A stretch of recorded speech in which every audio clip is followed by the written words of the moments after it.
ಕರ್ತನಲ್ಲಿ ಪ್ರೀತಿಯುಳ್ಳ ಆಸರೆಯ ಟಿವಿಯ ವೀಕ್ಷಕರಿಗೆ ಸಭೆಗೆ ಪ್ರವಾದನೆಯ ಸ್ವರಗಳು ಎಂಬ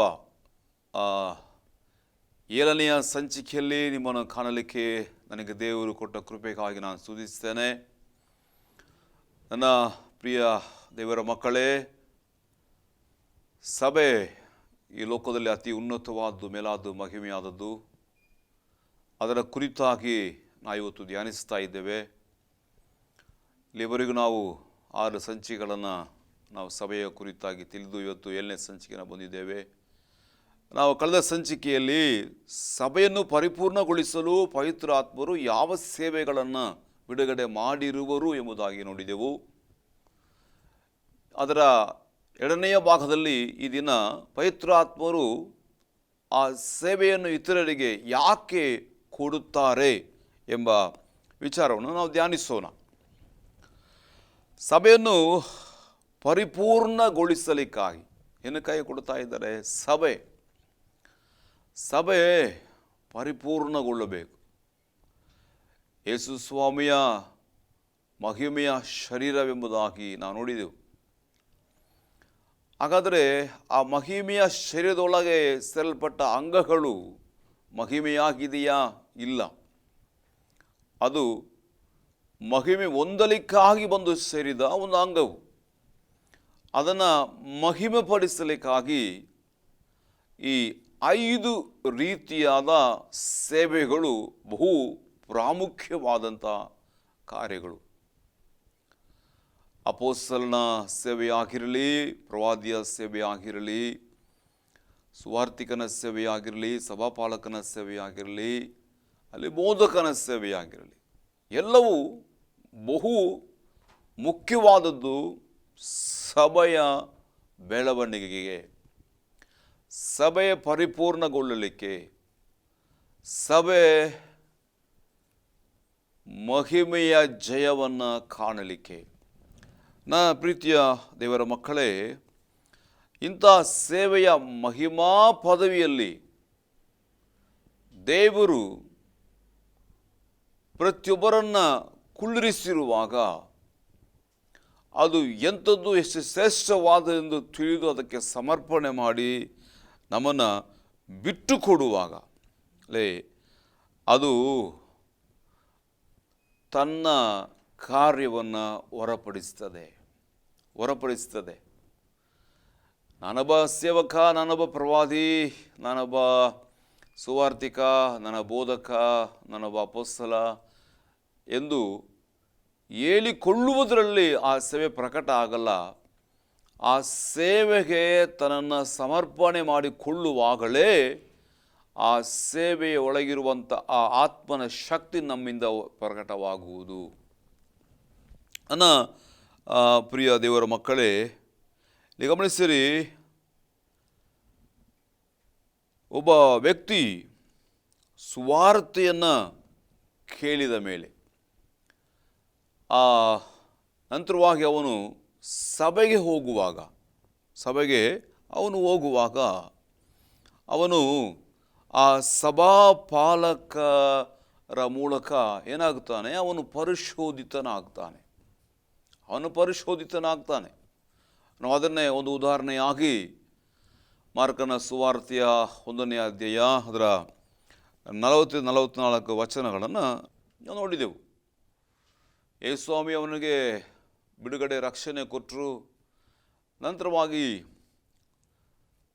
ಯಾಜಕನ ಬಳಿಗೆ ಹೋಗು, ಅಲ್ಲಿ ಧರ್ಮಶಾಸ್ತ್ರದ ಪ್ರಕಾರವಾಗಿ ನಿನ್ನನ್ನು ಪರಿಶೋಧನೆ ಮಾಡಿಕೋ ಎಂಬುದಾಗಿ. ಹಾಗಾದರೆ ಅಲ್ಲಿ ಒಬ್ಬ ವಿಶ್ವಾಸಿಗೆ ಒಂದು ಪರಿಶೋಧನೆ, ಅವನು ಒಳಗೆ ಹೇಗಿದ್ದಾನೆ, ಹೊರಗೆ ಹೇಗಿದ್ದಾನೆ ಎಂಬ ದೇವರ ವಾಕ್ಯ ಕನ್ನಡಿಯ ಮೂಲಕವಾಗಿ ಅವನನ್ನು ಪರೀಕ್ಷಿಸಲಾಗುವುದು. ಅಲ್ಲಿ ನಂತರವಾಗಿ ನಾವು ನೋಡುತ್ತೇವೆ, ಎಫೆಸ ಬರೆದ ಪತ್ರಿಕೆಯ 2ನೇ ಅಧ್ಯಾಯ 20ನೇ ವಚನದಲ್ಲಿ ಅಪೊಸ್ತಲರು ಎಂಬ ಪ್ರವಾದಿಗಳೆಂಬ ಅಸ್ತಿವಾರದ ಮೇಲೆ ಅವರು ಕಟ್ಟಲ್ಪಡುತ್ತಾರೆ ಎಂಬುದಾಗಿ ನಾವು ಅಲ್ಲಿ ನೋಡುತ್ತೇವೆ. ಹಾಗಾದರೆ ನನ್ನ ಪ್ರಿಯ ದೇವರ ಮಕ್ಕಳೇ, ಅಲ್ಲಿ ಕಟ್ಟಲ್ಪಟ್ಟ ಮೇಲೆ ಈ ಸೇವೆಗಳನ್ನು ಮಾಡಲಿಕ್ಕೆ ನಮಗೆ ಕಲಿಕೆ ಬಹಳ ಮುಖ್ಯವಾದದ್ದು, ಬಹಳ ಮುಖ್ಯವಾದದ್ದು.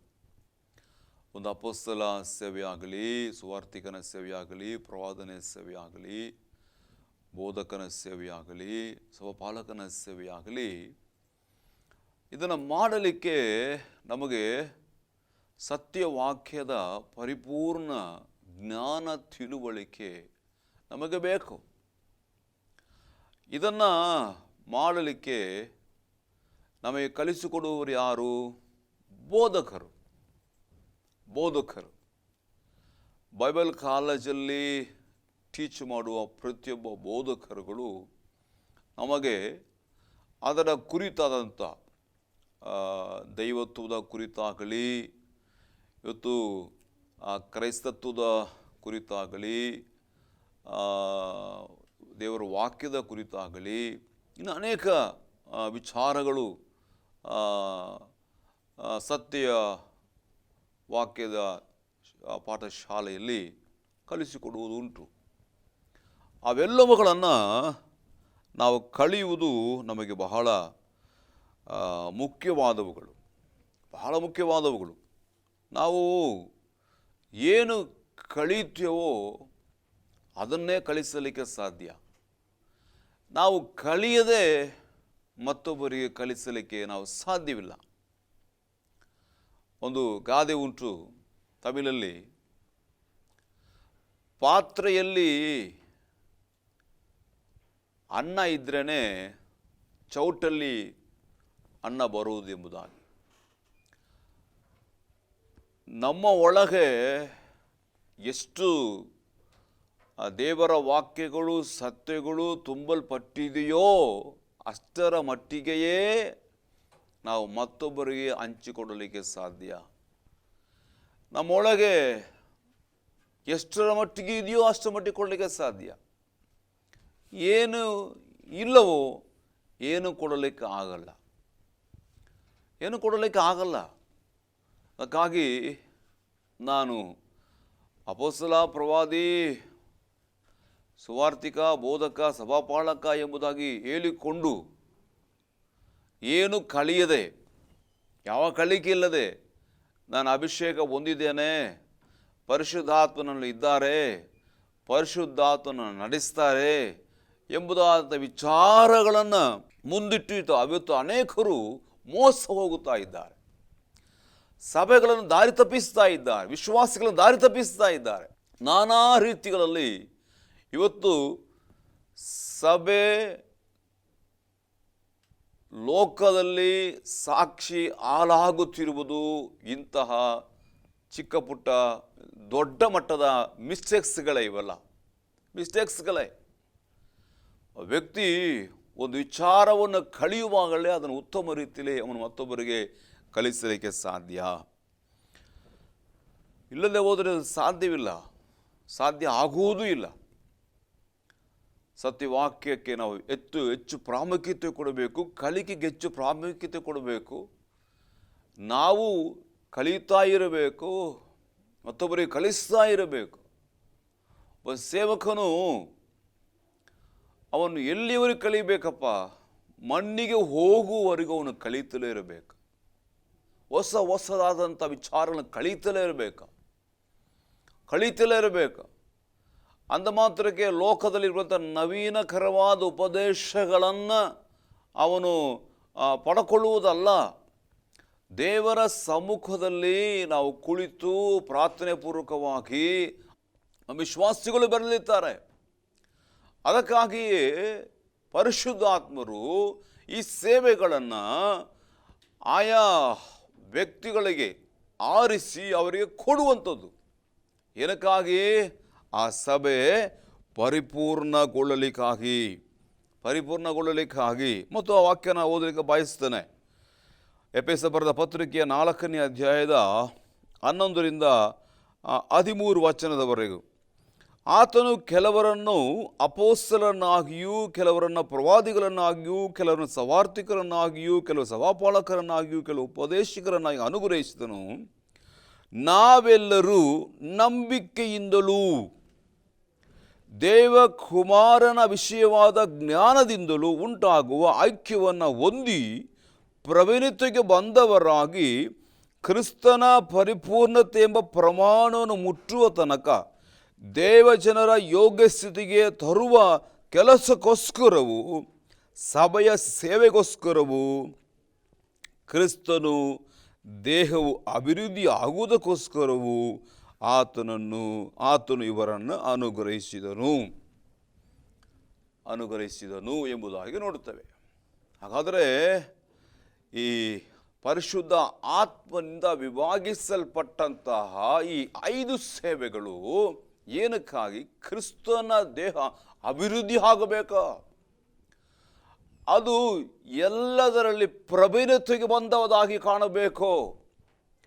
ಕ್ರಿಸ್ತ ಯೇಸುವಿನ ಪರಿಪೂರ್ಣ ಪ್ರಮಾಣ ಮುಟ್ಟುವುದಾಗಿ ಕಾಣಬೇಕು ಅಂತ ಅಂದರೆ ಸಂಶಯ ಹೇಳುವುದಾದರೆ ಎಲ್ಲ ವಿಧ ಸತ್ಯಗಳನ್ನು ಅರಿತುಕೊಂಡ ವಿಶ್ವಾಸಿಗಳಾಗಿ ಕಾಣಬೇಕು. ಇವತ್ತು ಅನೇಕ ಸಭೆಗಳು ನೋಡೋದಾದರೆ ರಕ್ಷಣೆಯ ಕುರಿತಾಗಿಯೇ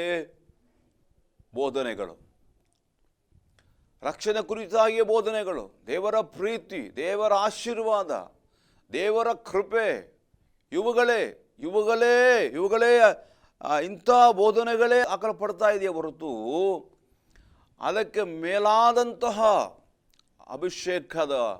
ಅಭಿಷೇಕಗಳು, ವರಗಳು, ಫಲಗಳು ಮತ್ತು ಅಧಿಕಾರಗಳು, ಐಶ್ವರ್ಯಗಳು, ದೇವರ ರಾಜ್ಯವನ್ನು ಗೆಲ್ಲುವುದು ಹೇಗೆ, ಸೈತಾನನನ್ನು ತುಳಿಯುವುದು ಹೇಗೆ, ಅವನ ರಾಜ್ಯವನ್ನು ಅಳಿಸಿ ದೇವರ ರಾಜ್ಯವನ್ನು ಸ್ಥಾಪಿಸುವುದು ಹೇಗೆ, ಇಂತಹ ಉಪದೇಶಗಳು ಸಭೆಯಲ್ಲಿ ಬಹಳ ಕಡಿಮೆ. ಇವತ್ತು ಸ್ವರ್ಗ ನರಕದ ಕುರಿತು ಹೆಚ್ಚು ಬೋಧಿಸ್ತಾರೆ, ಭಯಪಡಿಸ್ತಾರೆ ಜನಗಳನ್ನು. ನರಕಕ್ಕೆ ಹೋಗ್ತೀಯ ಎಂಬುದಾಗಿ ಭಯಪಡಿಸಿ ಅವರನ್ನು ಸೆಲಕೊಳ್ಳಕ್ಕೆ ನೋಡ್ತಾರೆ ದೇವರ ರಾಜ್ಯಕ್ಕೆ. ದೇವರ ಮಕ್ಕಳೇ, ನರಕವನ್ನು ತೋರಿಸಿ ಪಡಿಸುವ ಅವಶ್ಯಕತೆ ಇಲ್ಲ. ದೇವರ ಮಕ್ಕಳಿಗೆ ನರಕ ಅಲ್ಲ, ಅದು ಸೈತಾನನಿಗಾಗಿ ಸ್ಥಾಪಿಸಲ್ಪಟ್ಟ ಸ್ಥಳ. ಯೇಸುವನ್ನು ನಂಬಿದ ಪ್ರತಿಯೊಬ್ಬನು ನರಕಕ್ಕೆ ಹೋಗುವವನಲ್ಲ, ಅವನು ದೇವರ ರಾಜ್ಯಕ್ಕೆ ಸಂಬಂಧಪಟ್ಟವನೇ. ಮತ್ತೆ ಅವನಿಗೆ ನರಕ ಎಂಬುದಾಗಿ ಹೇಳಿ ಮತ್ತೆ ನೀನು ಅವನನ್ನು ಹಿಂಜಾರಲಿಕ್ಕೆ ಕರೆದುಕೊಂಡು ಹೋಗ್ತಾ ಇದೀಯಾ? ಸತ್ಯವಾಕ್ಯದಲ್ಲಿ ಅನೇಕ ವಿಧವಾದಂಥ ಮರ್ಮಗಳು, ಸತ್ಯಗಳು ಇವೆ. ಅವುಗಳನ್ನು ಸಭೆಗಳಿಗೆ ಸರಿಯಾಗಿ ಬೋಧಿಸಲಿಕ್ಕೆ ನೀನು ಪ್ರವೀಣನಾಗೋ, ನೀನು ಕಲಿತುಕೋ. ನೀನು ಕಲಿಯದೆ ಮತ್ತೊಬ್ಬರನ್ನೇ ಕಲಿಸಲಿಕ್ಕೆ ಸಾಧ್ಯ. ನನ್ನ ಪ್ರಿಯ ದೇವರ ಸೇವಕನೇ,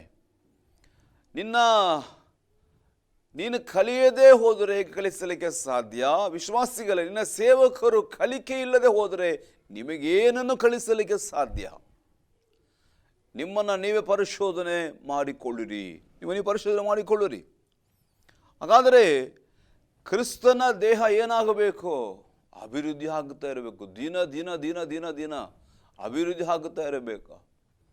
ಈಗಿನ ಕಾಲದ ಸಭೆಗಳನ್ನು ನೋಡುವುದಾದರೆ ಅಭಿವೃದ್ಧಿ ಎಲ್ಲಿದೆ? ಒಬ್ಬ ಸೇವಕನ ಅಭಿವೃದ್ಧಿ ಆಗ್ತಾನೆ, ಅವನ ದೇಹ ಅಭಿವೃದ್ಧಿ ಆಗ್ತದೆ, ಅವನ ಮಧ್ಯಪ್ರದೇಶ ಅಭಿವೃದ್ಧಿ ಆಗ್ತದೆ. ಆದರೆ ವಿಶ್ವಾಸಿ ಆರಂಭದಲ್ಲಿಯಿಂದ ಹೇಗೆ ಬಂದನೋ ಹಾಗೆಯೇ ಕೊನೆಯವರೆಗೂ, ಮಣ್ಣಿಗೆ ಹೋಗುವವರೆಗೂ ಅವನು ಹಾಗೆಯೇ ಇರ್ತಾನೆ. ಅವನಲ್ಲಿ ಯಾವುದೇ ಹೆಚ್ಚಿನ ಒಂದು ಬೆಳವಣಿಗೆ ಇರುವುದಿಲ್ಲ. ಎಲ್ಲೋ ಒಂದು ಅಪ್ಪಿತಪ್ಪಿ 4-5 ವಿಶ್ವಾಸಿಗಳು ಒಂದು ವೇಳೆ ಅಲ್ಲಿ ಇಲ್ಲಿ ಹೋಗಿ ಆದುಕೊಂಡು ಭಿಕ್ಷೆ ಬೇಡುವಾಗಿ ತಿಂದುಕೊಂಡು ಏನೋ ಬೆಳೀತಾ ಇರ್ತವೆ. ನೀನಂತೂ ಬೆಳೆಸುವವನಾಗಿ ಕಾಣುವುದಿಲ್ಲ. ಹಾಗಾದರೆ ಒಂದು ಸಭೆ ಪರಿಪೂರ್ಣವಾಗಬೇಕಾದರೆ 5 ವಿಧವಾದ ಸೇವೆಗಳನ್ನು ಪವಿತ್ರಾತ್ಮರು ಸಭೆಗೆ ಕೊಟ್ಟಿರುತ್ತಾರೆ. ಈ 5 ವಿಧವಾದ ಸೇವೆಗಳನ್ನು ನೀನು ಮಾಡಬೇಕಾದರೆ ನಿನಗೆ ಕಲಿಕೆ, ವಿದ್ಯಾಭ್ಯಾಸ ಬಹಳ ಮುಖ್ಯ. ಆ ಸೇವೆಯನ್ನು ಹೇಗೆ ಮಾಡಬೇಕು, ಯಾವ ರೀತಿಯಲ್ಲಿ ಮಾಡಬೇಕು, ಯಾವ ರೀತಿ ಅದನ್ನು ಉಪಯೋಗಿಸಬೇಕು, ಅದಕ್ಕಾಗಿ ನೀನು ಯಾವ ಯಾವ ತ್ಯಾಗಗಳನ್ನು ಮಾಡಬೇಕು, ಏನೆಲ್ಲ ಬಿಡಬೇಕು, ಎಲ್ಲವನ್ನ ನೀನು ಚೆನ್ನಾಗಿ ತಿಳ್ಕೊಂಡಾಗಲೇ ಮಾತ್ರವೇ ಅದರಿಂದ ಒಂದು ಪರಿಣಾಮಕಾರಿಯಾದ ಒಂದು ಸೇವೆಯನ್ನು ಸಭೆಗೆ, ಕರ್ತನಾದ ಯೇಸು ಸ್ವಾಮಿಯ ದೇಹಕ್ಕೆ, ಆ ಮಹಿಮೆಯ ದೇಹಕ್ಕೆ, ಶೆಕೆನ ಮಹಿಮೆ ತುಂಬಿದ ಆ ಚರ್ಚಿಗೆ ನೀನು ಕೊಡಲಿಕ್ಕೆ ಸಾಧ್ಯ. ಇಲ್ಲದೆ ಹೋದರೆ ನಿನ್ನಿಂದ ಏನು ಪ್ರಯೋಜನವಿಲ್ಲ, ಏನು ಪ್ರಯೋಜನವಿಲ್ಲ. ಯೇಸು ಸ್ವಾಮಿ ಏನಂತ ಹೇಳಿದರು? ದೇವರ ಮಕ್ಕಳೇ, ನೀನು ಲೋಕಕ್ಕೆ ಉಪ್ಪಾಗಿದ್ದೀಯಾ ಎಂಬುದಾಗಿ ಹೇಳಿದರು. ಲೋಕಕ್ಕೆ ಉಪ್ಪು. ಹಾಗಾದರೆ ಎಲ್ಲರಿಗೂ ನೀನು ರುಚಿ ಕೊಡುವವನಾಗಿ, ಎಲ್ಲರನ್ನ ಸವಿಯುವವನಾಗಿ ಮಾಡಬೇಕು. ಯಾವುದೇ ಆಹಾರಕ್ಕೆ ಉಪ್ಪಿಲ್ಲದೆ ರುಚಿ ಬರೋದಿಲ್ಲ. ಹಾಗಾದರೆ ನಿನ್ನನ್ನು ದೇವರು ಉಪ್ಪು ಅಂತ ಹೇಳಿರುವಾಗ ನನ್ನ ಜನಗಳಿಗೆ ಏನೇ ಅವರು ಆಹಾರ ಲೋಕದಲ್ಲಿ ಸೇವಿಸ್ತಾ ಇದ್ರು ಅದರ ರುಚಿ ಇರುವುದಿಲ್ಲ. ನೀನು ಬೆರೆತಾಗಲೇ ಅದಕ್ಕೆ ರುಚಿ ಬರೋದು. ಹಾಗಾದರೆ ಆ ಮಕ್ಕಳು ಆ ರುಚಿಯನ್ನು ಸವಿಯಬೇಕಾದರೆ ನೀನು ಪ್ರಧಾನ ಸ್ಥಾನ, ಅಲ್ಲಿ ಪ್ರಧಾನ ಸ್ಥಾನ ಇದೆ, ನಿನ್ನದು ಪ್ರಧಾನ ಸ್ಥಾನ ಅಲ್ಲಿ ಇದೆ. ಹಾಗಾದರೆ ನೀನು ಎಲ್ಲರಿಗೂ ರುಚಿ ಕೊಡುವ ಒಂದು ವ್ಯಕ್ತಿಯಾಗಿ ಕಾಣಬೇಕು. ಆ ವ್ಯಕ್ತಿಯೇ ಕಾಣಬೇಕು. ರುಚಿ ಕೊಡ್ತಾ ಇದೆಯಾ? ರುಚಿಯಾದ ಆಹಾರವನ್ನು ಕೊಡ್ತಾ ಇದೆಯಾ? ಇಲ್ಲ ಸಪ್ಪೆ ಆದದನ್ನು ಕೊಡ್ತಾ ಇದೆಯಾ? ಯಾವುದನ್ನು ಯಾವ ರೀತಿಯಲ್ಲಿ ನೀನು ಕೊಡ್ತಾ ಇದೆಯಾ? ಹಾಗಾದರೆ ನನ್ನ ಪ್ರಿಯ ದೇವರ ಸೇವಕನೇ, ಇನ್ನು ಸೇವಕರಾಗಲಿಕ್ಕಾಗಿ ಒಪ್ಪಿಸಿಕೊಡಲ್ಪಟ್ಟವರೇ, ಸೇವೆಗಾಗಿ ಕರೆಯಲ್ಪಟ್ಟವರೇ, ಸೇವೆಗಾಗಿ ಅನೇಕರು ಪ್ರವಾದನೆಗಳನ್ನು ಹೊಂದಿದವರೇ, ಸೇವೆಗಾಗಿ ಇನ್ನು ಮುಂದೆ ಆರಿಸಿಕೊಳ್ಳುವಂಥ ಜನಗಳೇ, ನಿಮ್ಮೆಲ್ಲರಿಗೂ ಹೇಳುವಂಥ ಒಂದು ಮಾತು, ಕಲಿಕೆ ಬಹಳ ಮುಖ್ಯವಾದದ್ದು. ಕಲಿಯದೆ ನಾವು ಏನನ್ನೂ ಸಾರಲಿಕ್ಕೆ ಸಾಧ್ಯವಿಲ್ಲ. ದೇವರಾತ್ಮನು ನಿಶ್ಚಿತವಾಗಿ ನಮಗೆ ಕಳಿಸಿಕೊಡ್ತಾರೆ. ಸಭಾ ಸೇವೆಯಲ್ಲಿಯೂ ಕೂಡ ಸಭಾ ಸೇವಕರು ಅನೇಕ ವಿಚಾರನ ಕಳಿಸಿಕೊಡ್ತಾರೆ. ಇಲ್ಲ ಅಂತ ನಾನು ಹೇಳ್ತಾ ಇಲ್ಲ, ಕಳಿಸಿಕೊಡ್ತಾರೆ. ಸಭಾ ಸೇವಕರು ಕಳಿಸಿಕೊಡ್ತಾರೆ, ದೇವರಾತ್ಮನೂ ಕಳಿಸಿಕೊಡ್ತಾರೆ. ಆದರೆ ಅದೆಲ್ಲದಕ್ಕಿಂತಲೂ ಮೇಲಾಗಿ ಉಪದೇಶಕನ ಒಂದು ಸೇವೆಯ ಆತ್ಮ ಇದೆ. ಅಲ್ಲಿ ನಮಗೆ ಅನೇಕ ವಿಚಾರಗಳನ್ನು, ಅನೇಕ ಸತ್ಯಗಳನ್ನು ನಮಗೆ ದೇವರ ಆತ್ಮನ ಕಳಿಸಿಕೊಡ್ತಾರೆ. ಅದು ದೇವರ ಆತ್ಮನಿಂದ ವಿಭಾಗಿಸಲ್ಪಟ್ಟಂಥ ಒಂದು ಆತ್ಮ, ಉಪದೇಶಕನ ಆತ್ಮನ ಸೇವೆ. ಆ ಸೇವೆ ನಮಗೆ ಬಹಳ ಪ್ರಾಮುಖ್ಯತವಾದದ್ದು. ನಾವು ಕಲಿಯದೆ ಮತ್ತೊಬ್ಬರಿಗೆ ನಾವೇನನ್ನು ಕಲಿಸಲಿಕ್ಕೆ ಸಾಧ್ಯವಿಲ್ಲ. ನಾವು ಹೆಚ್ಚಾಗಿ ಕಲಿಯಬೇಕು. ಕೆಲವರು ಬೈಬಲ್ ಕಾಲೇಜಲ್ಲಿ ಕಲಿತು ಬಂದು ಬಿಟ್ಟ ಮೇಲೆ ಸಾಕು ಎಂಬುದಾಗಿ ಯೋಚನೆ ಮಾಡುತ್ತಾರೆ. ಬೈಬಲ್ ಕಾಲೇಜಲ್ಲಿ ಕಲಿಯುವಂಥದ್ದು ಏನಪ್ಪ ಅಂತ ಹೇಳಿದರೆ, ಜಸ್ಟ್ ನೀನು ಹೊರರೇಖೆಯನ್ನು ಮಾತ್ರ ಕಲಿತುಕೊಂಡು ಬರ್ತೀಯ. ಒಳರೇಖೆಯನ್ನು ಕಲೀಲಿಕ್ಕೆ ನಿಂದ ಸಾಧ್ಯ ಆಗೋದಿಲ್ಲ. ಹೊರರೇಖೆಯನ್ನು ಹಿಡ್ಕೊಂಡು ನೀನು ಒಳರೇಖೆಗೆ ಹೋಗಬೇಕಾದರೆ ಮೊಣಕಾಲು ಊರಿ ಯಾವ ಸೇವೆಗಾಗಿ ನಿನ್ನ ದೇವರು ಕರೆದರೋ ಅದಕ್ಕಾಗಿ ನಿನ್ನ ಸಮರ್ಪಣೆ ಮಾಡಿ, ತ್ಯಾಗ ಮಾಡಿ, ಒಪ್ಪಿಸಿಕೊಟ್ಟು ನಿನ್ನ ಆತ್ಮನಿಗೆ ವಿಧೇಯನಾಗಿ ಜೀವಿಸುವುದಾದರೆ ಮಾತ್ರವೇ ಆ ಸೇವೆಗೆ ಬೇಕಾದ ಒಳರೇಖೆಯ ಆ ರೆವಲೇಷನ್ಗಳು ನಿನಗೆ ಪ್ರಕಟವಾಗ್ತದೆ. ಇಲ್ಲ ಅಂತ ಹೇಳಿದರೆ ಅವರು ಮಾಡಿದ ಸೇವೆಗಳನ್ನು ನೋಡಿ ನೀನು ಅದರ ಹಾಗೆ ನಟನೆ ಮಾಡಬಹುದು, ಅದರ ಹಾಗೆ ನೀನು ನಾಟಕ ಮಾಡಬಹುದು ಸ್ಟೇಜ್ಗಳ ಮೇಲೆ. ಇವತ್ತು ಅನೇಕ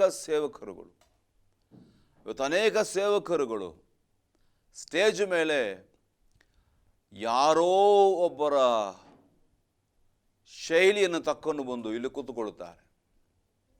ಅದೇ ರೀತಿಯಲ್ಲಿ ಮಾತಾಡೋದು, ಅದೇ ರೀತಿಯಲ್ಲಿಯೇ ಪ್ರಸಂಗ ಮಾಡೋದು, ಅದೇ ರೀತಿಯಲ್ಲಿ ನಡೆಯೋದು, ಅದೇ ರೀತಿಯಲ್ಲಿ ಮಾತಾಡೋದು.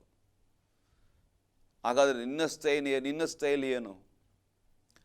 ದೇವರಲ್ಲಿದ್ದಾರೆ, ಪ್ರತಿಯೊಬ್ಬನ ಅವನವನ ಶಕ್ತಿಗೆ ಪ್ರಕಾರ ನಾನು ಅವನಿಗೆ ಕೃಪಾ ವರಗಳನ್ನು ಸೇವೆಗಳನ್ನು ನಾನು ಕೊಟ್ಟಿದ್ದೇನೆ ಎಂಬುದಾಗಿ ಹೇಳಿರುವಾಗ ನಿನ್ನದೇನಾಯ್ತಲ್ಲ? ನಿನ್ನದೆಲ್ಲಿ?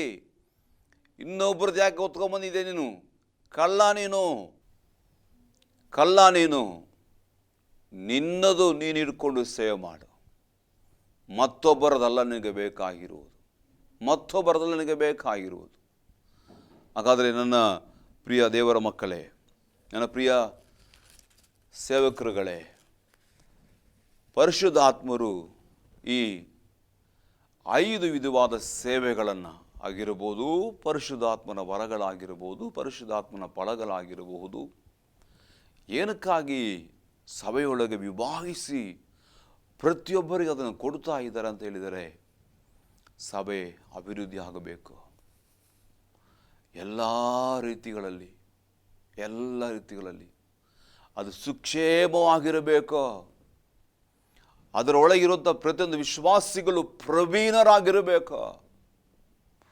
ಅವರೆಲ್ಲರೂ ಕ್ರಿಸ್ತನ ಪ್ರಮಾಣ, ಆ ಕ್ರಿಸ್ತನ ಪರಿಪೂರ್ಣತೆ ಎಲ್ಲವನ್ನ ತಿಳುಕೊಂಡವರಾಗಿರಬೇಕು.